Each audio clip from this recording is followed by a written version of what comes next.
السلام علیکم ورحمۃ اللہ تعالی وبرکاتہ۔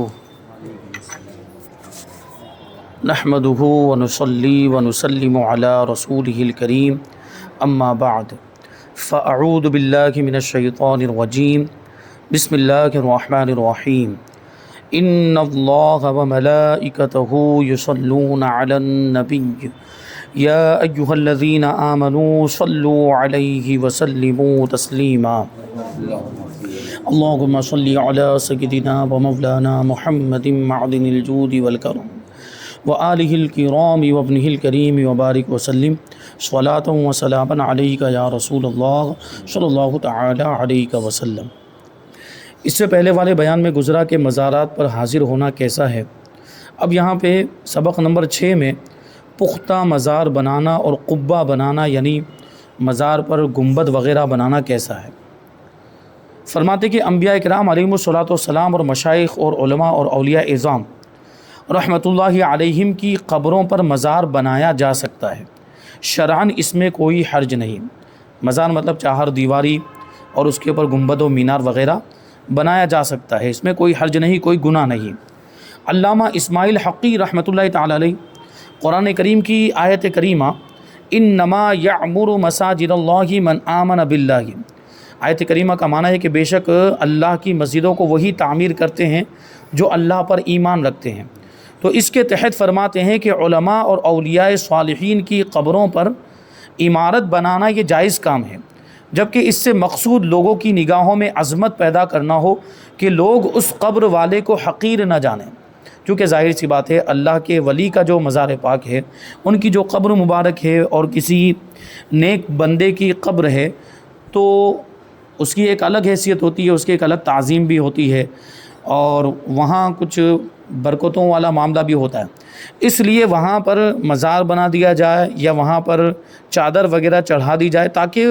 وہ ممتاز ہو جائے کہ یہ کسی خاص بندے کی قبر ہے یا اللہ کے ولی کی قبر ہے، تو یہ اس وجہ سے بھی مزار بنایا جاتا ہے تاکہ صاحب مزار کی عظمت لوگوں کی نگاہوں میں ظاہر ہو کہ یہ اللہ کے ولی کا مزار ہے، وہ پہچان جائیں دیکھ کر ہی، یعنی دیکھ کر ہی پتہ چل جائے کہ یہ کسی اللہ کے ولی کا مزار ہے۔ علامہ ابن عابدین شامی رحمۃ اللہ تعالی علیہ فرماتے ہیں کہ اگر میت مشائخ اور علماء اور سادات کرام میں سے ہو تو اس کی قبر پر عمارت بنانا مکروہ نہیں ہے۔ تو اس سے مفہوم مخالف یہ بھی نکلتا ہے کہ اگر علماء مشائخ اور بزرگان دین کی قبر نہیں ہے، کسی عام انسان کی قبر ہے، کسی عام مومن کی قبر ہے، تو اس پر مزار نہیں بنانا چاہیے، ورنہ عام انسان اور اللہ کے ولی میں کیا فرق رہ جائے گا، پھر وہ سب کے مزار بننے لگ جائیں گے، اور یہ بہت زیادہ ہو بھی رہا ہے کہ ہر کوئی اپنے دادا نانا کا مزار بنانے بیٹھ گیا ہے، تو اس طرح تو مزارات کی بھرمار ہو جائے گی۔ تو جو واقعی اللہ کا ولی ہو، جس کو سب نے اللہ کا ولی مانا ہو اور اس کے اندر ولی کی ساری علامتیں پائی جاتی ہوں، تو اس کا مزار بنایا جائے، عام انسان کا مزار نہ بنایا جائے۔ سوال، کیا یہ کام صرف ہندو پاک میں ہوتا ہے، یعنی ہندوستان پاکستان میں ہی ہوتا ہے یہ مزارات جو تعمیر کیے جاتے ہیں، گنبد اور مینار وغیرہ بنائے جاتے ہیں، تو کیا یہ صرف سب کانٹیننٹ بر صغیر ہی میں ہوتا ہے یا دنیا کے دوسرے علاقوں میں بھی ہوتا ہے؟ جواب دیتے ہیں الحمدللہ پوری دنیا میں اولیاء کرام رحمۃ اللہ علیہم کے مزارات اور مقابر صدیوں سے موجود ہے۔ جب سے اسلام ہے تب سے اولیاء کرام کے مزارات، صحابہ کے مزارات، تابعین کے مزارات، تبع تابعین کے مزارات، اولیاء کرام کے مزارات، مشائخ کے مزارات، پیران اعظام کے مزارات، یہ پوری دنیا کے اندر موجود، یہاں تک کہ انبیاء کرام کے بھی مزارات موجود ہیں۔ تو یہ صدیوں سے موجود ہیں، جو سلف صالحین کے عمل پر شاہد ہیں۔ وہ باقاعدہ مزارات بنے ہوئے ہیں، پکی قبریں بنی ہوئی ہیں، ان کے اوپر گنبد بھی بنے ہوئے ہیں، چہار دیواریاں بھی بنی ہوئی ہیں، ہر جگہ پہ مختلف مقامات پر، سارے ملکوں میں آپ دیکھیں جہاں کہیں مسلمان بستے ہیں یا جہاں کہیں پرانے زمانے میں مسلمان رہے ہوں تو وہاں اللہ کے ولیوں کے مزارات پائے جاتے ہیں، اور وہاں اس طرح سے وہ مزار بنے ہوئے بھی ہیں۔ خود ہمارے پیارے آقا و مولا محمد مصطفیٰ صلی اللہ علیہ وسلم کی روضہ مبارکہ پر سبز گنبد بنا ہوا ہے، ہرے رنگ کا گنبد بنا ہوا ہے، تو اس سے بھی تو پتہ چلا کہ وہ صدیوں سے گنبد بنا ہوا ہے، ترکی حکومت میں بادشاہوں نے اس کو بنایا تھا، وہ آج تک موجود ہے۔ تو اس کا مطلب یہ ہے کہ یہ جائز ہے تاکہ لوگوں کو اس کی عظمت پتہ چلے۔ دوسری بات یہ کہ اتنے سالوں سے وہ گنبد بن کے وہاں پر موجود ہے، ابھی تک کسی نے اس پر اعتراض نہیں کیا اور اس کو باقی رکھا گیا، اس کا مطلب ہے کہ گنبد بنانا جائز ہے۔ اور اس سے بڑھ کر جواز کی اور کیا دلیل چاہیے؟ مطلب یہ ہے کہ اگر وہ ہمارے مخالفین انکار کرتے بھی ہیں اور منع کرتے بھی ہیں، لیکن ہمارا سنیوں کا تو عمل یہی ہے، سنی علماء، مشائخ اور بزرگان دین کا یہی عمل ہے کہ مزارات بنانے میں کوئی حرج نہیں۔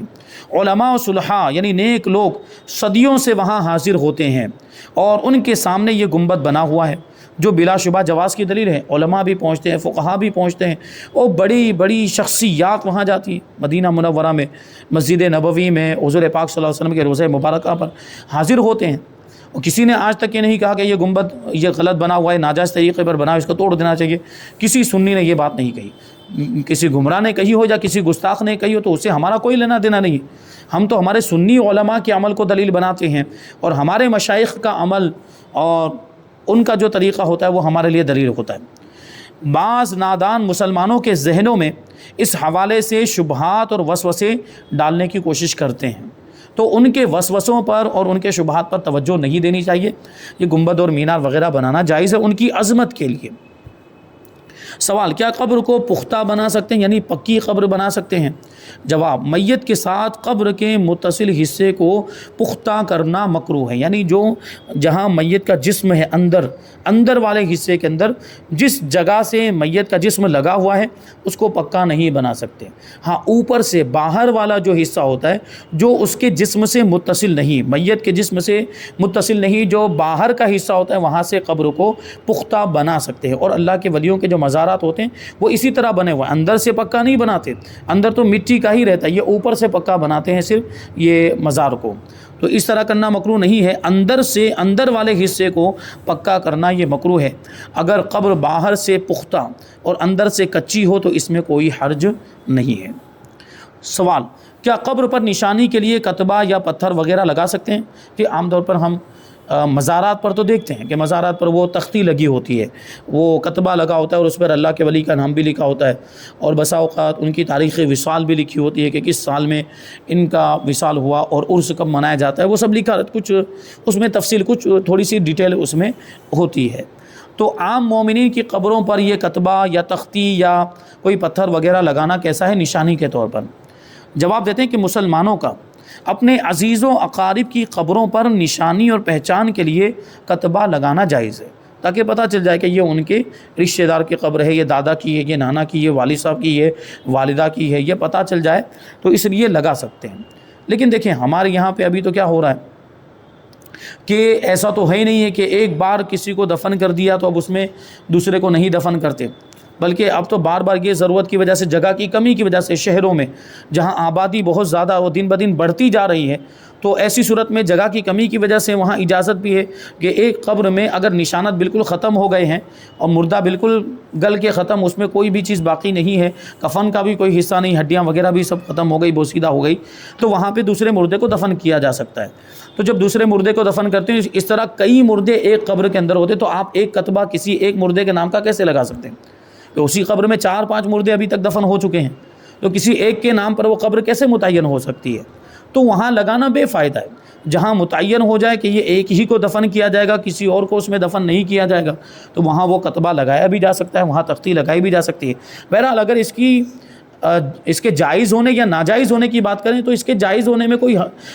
شک نہیں ہے کہ جائز ہے، تختی لگائی جا سکتی ہے، کتبہ لگایا جا سکتا ہے۔ جیسے کہ ابو داؤد کی روایت ہے کہ جب حضور صلی اللہ علیہ وسلم نے حضرت عثمان ابن مظعون رضی اللہ تعالیٰ عنہ کو دفن فرمایا تو ان کی قبر کے سرہانے ایک پتھر نصب فرما دیا، یعنی پتھر گاڑ دیا، اور فرمایا کہ میں اس پتھر سے اپنے بھائی کو جانتا رہوں گا، یعنی پہچانتا رہوں گا، یعنی نشانی کے طور پر، اور ان کی قبر کے ساتھ میرے گھر والوں میں سے جن کا انتقال ہوگا انہیں دفن کروں گا۔ یہ نشانی کے طور پر انہوں نے حضرت عثمان ابن مظعون، حضور پاک صلی اللہ علیہ وسلم نے حضرت عثمان ابن مظعون کی قبر پر یہ پتھر لگایا تھا۔ تو اس حدیث پاک سے معلوم ہوا کہ قبر پر یادداشت کے لیے، پہچان کے لیے، نشانی کے طور پر پتھر لگانے میں کوئی حرج نہیں۔ ہاں، عام قبور پر لگائے گئے کتبے پر کوئی مقدس کلام نہیں لکھنا چاہیے۔ اب کچھ لوگ آیتیں لکھ دیتے ہیں اس میں، اور کچھ لوگ حدیث کے الفاظ لکھ دیتے ہیں، تو ظاہر سی بات آیتوں کا ادب ہوتا ہے اور حدیث کا بھی ادب ہے، تو ایسی جگہ پر کہ جہاں پر اس کا ادب نہیں ہو پائے گا وہ آیتیں وغیرہ نہیں لکھنی چاہیے، کیونکہ ایسا ہوتا بھی ہے کہ وہ آپ تو وہ لکڑا گاڑ کے چلے گئے، پتھر گاڑ کے چلے گئے، اس پہ آیت لکھی ہے، تھوڑے دن تک وہ رہا، پھر وہ ہوا چلنے کی وجہ سے، بارش ہونے کی وجہ سے مٹی نرم ہوتی ہے تو وہ گر جاتا ہے، پھر اس کی بے ادبی ہوتی ہے۔ دوسری بات یہ کہ پانی لگتا ہے، اس پر پانی لگ کے پھر وہ پانی پاؤں میں آتا ہے، تو یہ بھی نہیں ہونا چاہیے۔ تو فرماتے ہیں کہ عام قبور پر لگائے گئے کتبے پر کوئی مقدس کلام نہیں لکھنا چاہیے کہ کہیں بے ادبی نہ ہو، جبکہ مزارات پر عموماً عمارت بنی ہوئی ہوتی ہے جس سے بے ادبی کا اندیشہ بھی نہیں ہوتا، لہٰذا جہاں حفاظت کا اچھا انتظام ہو وہاں کتبے پر کوئی مقدس کلام لکھنے میں حرج نہیں۔ تو یہ تو مزار بنانے کے بارے میں اور قبر کو پختہ کرنے کے بارے میں تفصیل بیان کی گئی۔ اب آگے ہے کہ مزارات پر پھول اور چادر ڈالنا یہ کیسا؟ تو یہ بھی اہل سنت و جماعت کے معمولات میں سے ہے کہ ہم مزارات پر پھول ڈالتے ہیں، چادر بھی پیش کرتے ہیں، پھولوں کی بھی چادر پیش کی جاتی ہے، اور عام مومنین کی قبروں پر بھی پھول ڈالے جاتے ہیں۔ عام مومنین کی، اللہ کے ولیوں کے مزار پر تو پھول پیش کیے جاتے ہیں، اس کے علاوہ عام مومنین کی قبروں پر بھی یہ پھول پیش کیے جاتے ہیں۔ تو کیا یہ جائز ہے؟ اس کا ثبوت کہاں سے؟ فرماتے کہ مزاروں پر پھول ڈالنا جائز اور مستحسن ہے، یعنی اچھا ہے۔ اس کے جائز ہونے کی دلیل مشکات شریف کی حدیث پاک ہے کہ ایک مرتبہ حضور صلی اللہ علیہ وسلم کا 2 قبروں پر سے گزر ہوا، فرمایا کہ دونوں میتوں پر عذاب ہو رہا ہے، یعنی دونوں قبر والوں پر عذاب ہو رہا ہے۔ ان میں سے ایک تو پیشاب کے چھینٹوں سے نہیں بچتا تھا اور دوسرا چغلی کیا کرتا تھا، تو ان دونوں گناہوں کی وجہ سے دونوں پر عذاب ہو رہا تھا۔ پھر حضور پاک صلی اللہ علیہ وسلم نے ایک تر شاخ لی، کھجور کی ایک تر، یعنی بالکل تازی جو شاخ تھی وہ لی، اور اس کے 2 حصے کیے، اور پھر ہر ایک کو ایک ایک قبر پر رکھ دیا، اس کو گاڑ دیا۔ لوگوں نے عرض کیا کہ یا رسول اللہ آپ نے ایسا کیوں کیا؟ فرمایا جب تک یہ خشک نہ ہو تب تک ان کے عذاب میں کمی ہوتی رہے گی، کیونکہ جو بھی تر چیزیں ہوتی ہیں، تر گھاس ہو یا پھول ہوں یا یہ پتے ہوں، شاخیں ہوں، یہ جب تک تر رہتے ہیں، سوکھتے نہیں، وہاں تک یہ اللہ کی تسبیح بیان کرتے رہتے ہیں، اللہ کی پاکی بیان کرتے رہتے ہیں۔ تو قبر پر ہم نے یہ تر گھاس کو یا کسی درخت کی شاخ کو یا پھولوں کو ڈال دیا، تو جب تک یہ تر و تازہ رہیں گے، جب تک یہ سوکھیں گے نہیں، وہاں تک یہ اللہ کی تسبیح بیان کرتے رہیں گے، اور ان کے تسبیح کرنے کی وجہ سے اندر جو مردہ دفن کیا گیا اس کو سکون ملتا رہے گا اور اس کے عذاب میں کمی ہوتی رہے گی۔ تو یہ حدیث سے ثابت ہے۔ کہا گیا ہے کہ یہ اس لیے عذاب کم ہوگا کہ جب تک وہ تر رہیں گے وہ تسبیح پڑھیں گے۔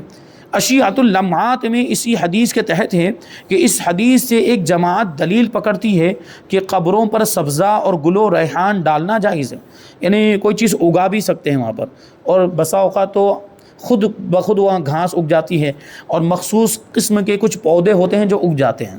تو قبر کے اوپر کچھ پودے اگے ہوئے ہیں یا قبر پر گھاس اگی ہوئی ہے تو اس کو اکھاڑنا نہیں چاہیے۔ اگر آپ کو ضرورت ہے، راستہ وغیرہ صاف کرنا چاہتے ہیں، تو جو جہاں پہ قبریں نہیں ہیں وہاں سے گھاس اکھاڑ سکتے ہیں یا پودے وغیرہ اکھاڑ سکتے ہیں، لیکن قبروں پر سے پودے نہیں اکھاڑنا چاہیے۔ اس کو مکروہ فرمایا گیا، کیونکہ وہ پودے تسبیح کرتے ہیں تو اس کی وجہ سے قبر والے کو آسانی ہوتی ہے، اس کو سکون ملتا ہے۔ تو بسا اوقات دیکھا جاتا ہے کہ قبرستان صاف کروایا جاتا ہے، ہزاروں روپے دے کر صاف کرواتے ہیں، اور بالکل قبروں کے اوپر سے بھی پودے اور گھاس وغیرہ بالکل اکھاڑ دیا جاتا ہے۔ اس کی اجازت نہیں ہے، قبروں پر جو پودے ہیں اس کو باقی رکھا جائے۔ اور گل اور ریحان یعنی پھول بھی ڈالے جا سکتے ہیں، اور ریحان کا مطلب ہوتا ہے خوشبودار گھاس، وہ خوشبودار ایک قسم کی گھاس ہوتی ہے، خوشبودار ایک پودا ہوتا ہے، تو یہ بھی کیونکہ اس میں خوشبو بھی ہوتی ہے کہ خوشبو بھی پھیلے گی، پھر یہ کہ جب تک وہ بھی تر رہے گا وہ تسبیح پڑھتا رہے گا، خوشبودار پودا۔ مرقات میں اس حدیث کی شرح میں ہے کہ ہمارے بعض متاخرین اصحاب نے اس حدیث کی وجہ سے فتویٰ دیا کہ پھول اور کھجور کی ٹہنی چڑھانے کی جو عادت ہے وہ سنت ہے۔ قبروں پر اور مزارات پر جو پھول چڑھائے جاتے ہیں اور کھجور کی تر شاخیں وغیرہ یا اس کے علاوہ بھی کچھ چیزیں چڑھائی جاتی ہیں، جیسے ہم نے وہاں کاٹھیاواڑ میں دیکھا تھا کہ ایک مخصوص قسم کا پودا ہوتا ہے، اس میں بہت سی اچھی خوشبو آتی ہے، اس کا نام ذہن سے نکل گیا، تو وہ گھاس کی طرح اگتا ہے، جس طرح گھاس خود بخود اگتی ہے اسی طرح وہ بھی خود بخود اگتا ہے، تو اس کو توڑتے ہیں اور وہ بھی لے جا کر قبروں پہ وہ لوگ رکھ دیتے ہیں، یعنی پھول کی جگہ پر پھول بھی ڈالتے ہیں، اور وہ پودا بھی چونکہ وہ خوشبودار ہوتا ہے تو وہ بھی ڈالتے ہیں۔ تو اس سے پتہ چلا کہ یہ سب چیزیں سنت ہیں، کیونکہ حضور نے خود وہ شاخ قبروں پر رکھی تھی۔ سوال: مزارات پر چادر ڈالنا کیسا ہے؟ جواب: شریعت مطہرہ میں قبور پر چادر چڑھانا بلا شبہ جائز اور مستحسن عمل ہے کہ اس سے صاحب مزار کی تعظیم و عظمت کا اظہار ہوتا ہے۔ وہ چادر چڑھانے سے یہ پتہ چل جاتا ہے کہ یہ اللہ کے ولی کا مزار ہے اور اس کی ایک عظمت ظاہر ہوتی ہے، لوگوں کی نگاہ میں یہ ان کا مقام و مرتبہ ظاہر ہو جاتا ہے اور وہ سمجھ جاتے ہیں کہ یہ کسی اللہ کے ولی کا مزار ہے۔ لیکن یہ بات ذہن میں رہے کہ ایک چادر چڑھانے کی اجازت ہے، جو چادروں کی تھپی لگا دی جاتی ہے، چادر کا پہاڑ بنا دیا جاتا ہے، اس کی اجازت نہیں، یہ فضول ہے، کیونکہ یہ جو مقصد ہے کہ عظمت ظاہر ہو اور ان کی تعظیم ظاہر ہو، یہ ایک چادر سے یہ مقصد پورا ہو جاتا ہے۔ تو ایک چادر ہی کی اجازت ہے، ایک سے زیادہ چادر کی اجازت نہیں۔ اور مزارات پر تو ایسی دھاندلی ہوتی ہے کہ وہ چادروں کا کاروبار چلتا ہے، یہ چادر چڑھا دی گئی، اب یہ ایک 10-15 چادریں ہو جاتی، پھر اس کو اتار کر واپس دکان پہ بھیج دیا جاتا ہے، وہ گھومتی رہتی ہے، وہ پھر بک کر یہاں پہ آئے گی، پھر وہاں سے پہنچے گی دکان میں، اور ان کا سیٹنگ رہتا ہے، مجاوروں کا دکان والوں سے سیٹنگ، ہر چادر پہ اتنا کمیشن، ہر مرتبہ اتنا کمیشن رہے گا، یا ہو سکتا ہے ان کے کمیشن میں کمی زیادتی ہو، تو یہ سب دھندا بنایا ہوا ہے ان لوگوں نے۔ تو بہرحال یہ کوئی ضروری نہیں ہے کہ ہم جائیں تو چادر لے کر ہی جائیں، یا یہ کوئی ضروری نہیں کہ ہم جائیں تو وہ ناریل لے کر جائیں یا پھول لے کر جائیں۔ بہرحال پھول چلانا یہ اچھی بات ہے، لیکن جب ایک چادر موجود ہو تو دوسری چادر نہیں چڑھانی چاہیے، اس کی اجازت نہیں ہے، وہ فضول میں آتا ہے۔ تو اس کی جگہ پر بہتر کہ ہمارے علماء بھی فرماتے ہیں کہ اگر ہم چادر چڑھانا چاہتے ہیں تو اتنی قیمت، اتنی رقم کسی غریب کو دے دیں، صدقہ کر دیں، ان کے نام سے ایصال ثواب کر دیں، تو اس میں ثواب مل جائے گا، جبکہ ایک چادر موجود ہوتے ہوئے دوسری چادر چڑھانے کی اجازت ہی نہیں ہے، تو وہاں تو ثواب کی امید ہی نہیں کر سکتے ہیں، جبکہ اس کو ثواب کی نیت سے لوگ چڑھا رہے ہوتے ہیں۔ تو ایک ہی چادر کی اجازت ہے، کیونکہ جو مقصد ہے وہ ایک چادر سے پورا ہو جاتا ہے۔ آگے سوال ہے کہ قبر پر پانی چھڑکنا کیسا؟ بہت اہم مسئلہ ہے۔ ہمارے یہاں پہ عام طور پر ہم دیکھتے ہیں کہ جمعرات کو یا کوئی بھی تہوار ہوتا ہے، ڈول بھر بھر کے لے جائیں گے اور قبرستان میں، اور جو قبرستان مسجد سے متصل ہوتے ہیں وہاں مسجد کا پانی لے جا کے قبرستان میں ڈالتے ہیں۔ ان کو یہ مسئلہ بھی ذہن میں ہونا چاہیے کہ مسجد میں جو پانی، حوض میں جو پانی بھر کے رکھا گیا، یا مسجد کی ٹنکی میں جو پانی بھر گیا ہے، جمع ہو گیا، تو وہ مسجد ہی میں استعمال ہو سکتا ہے، یعنی مسجد میں وضو کرنے کے لیے رکھا گیا یا استنجا خانے میں استعمال کرنے کے لیے وہ پانی ہے، تو جس کام کے لیے، جس مقصد کے لیے وہ پانی ہے، اسی مقصد میں اور اسی کام میں استعمال ہو سکتا ہے، اس کے علاوہ دوسرے کام میں وہ استعمال نہیں ہو سکتا، کیونکہ یہ وقف ہوتا ہے، اور وقف جس کام کے لیے ہوتا ہے، وقف کو اسی کام میں استعمال کر سکتے ہیں۔ تو یہ بالٹیاں بھر بھر کے حوض میں سے لے جا کر، یا وہ ٹنکی کا پانی بھر کے اس کو ڈالتے ہیں قبرستان کے اندر، اور خوب اس کو پانی کو اتنا زیادہ بہا دیا جاتا ہے، پانی پورے قبرستان کے اندر ہو جاتا ہے، یہ فضول ہے، اس کی اجازت نہیں ہے، پانی کو ضائع کرنا ہے، تو اس کو سمجھنے کی ضرورت۔ فرماتے ہیں کہ دفن کرنے کے بعد قبر پر پانی چھڑکنا مسنون ہے، کیونکہ ابھی اپنے دفن کرتے ہیں تو مٹی، چونکہ ابھی قبر تازہ ہوتی تو مٹی بکھری ہوئی رہتی ہے، یا یہ کہ مٹی بکھر نہ جائے، مٹی ایک جگہ پہ جمع ہو جائے، اس لیے پانی ڈالا جاتا ہے، تو ایک یہ صحیح مقصد ہے، اس کی اجازت ہے۔ اسی طرح قبر کی خاک بکھر گئی ہو اور اب دوبارہ اس پر مٹی ڈالی گئی، یا اس بات کا اندیشہ ہے کہ مٹی بکھر جائے گی، تو اس پر پانی ڈال سکتے ہیں تاکہ قبر کی نشانی باقی رہے بلا وجہ، جیسے کہ 10 محرم الحرام کے دن عوام میں رائج، یا دوسرے تہواروں کے دن عوام میں یہ رواج پڑ گیا کہ وہ بالٹیاں بھر بھر کے ڈالتے ہیں، تو یہ ہرگز نہ ڈالا جائے کہ یہ اسراف اور فضول خرچی ہے، اور فضول خرچی کو حرام فرمایا گیا، اس کی اجازت نہیں، یہ پانی کو ضائع کرنا ہے۔ تو بہرحال کوئی صحیح مقصد ہو، صحیح مقصد میں ایک تو یہ آ گیا جو بیان کر دیا کہ مٹی بکھر رہی تھی تو اس کو بکھرنے سے بچانے کے لیے آپ نے پانی ڈالا، تو یہ صحیح مقصد ہے۔ ورنہ یہ سوچنا کہ ہم پانی ڈالیں گے تو اس پانی کی وجہ سے قبر والے کو ٹھنڈک پہنچے گی، یہ خیال غلط ہے۔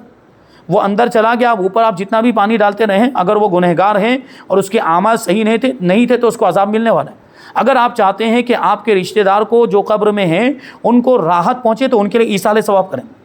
ان کے لیے قرآن خوانی کروائیں، نیاز وغیرہ کا اہتمام کریں، اور عبادتیں وغیرہ کا ان کو ثواب پہنچائے، تو سکون ملے گا قبر میں۔ پانی ڈالنے سے سکون نہیں ہے، آپ یہ سوچیں کہ پانی ڈالنے سے ان کو ٹھنڈک ملے گی، نہ، ایسا کچھ بھی نہیں ہے۔ ان کو ٹھنڈک ملے گی اچھے اعمال کی وجہ سے، اگر انہوں نے اچھے اعمال کیے ہوں گے۔ نیک مومن جب قبر میں پہنچے گا تو سوالوں کے جواب صحیح دے دے گا، تو فرشتے اس کے بارے میں فرمائیں گے کہ سو جا جیسے کہ دلہن سوتی ہے، یعنی دلہن کیسے سکون کے ساتھ سوتی ہے، یا یوں کہہ لیجئے کہ دلہن جب سوتی ہے تو دولہے کے انتظار میں سوتی ہے، یعنی تو بھی سو جا کہ اس انتظار میں سو جا کہ تجھے جنت ملے گی اور جنت میں اللہ کا دیدار نصیب ہوگا۔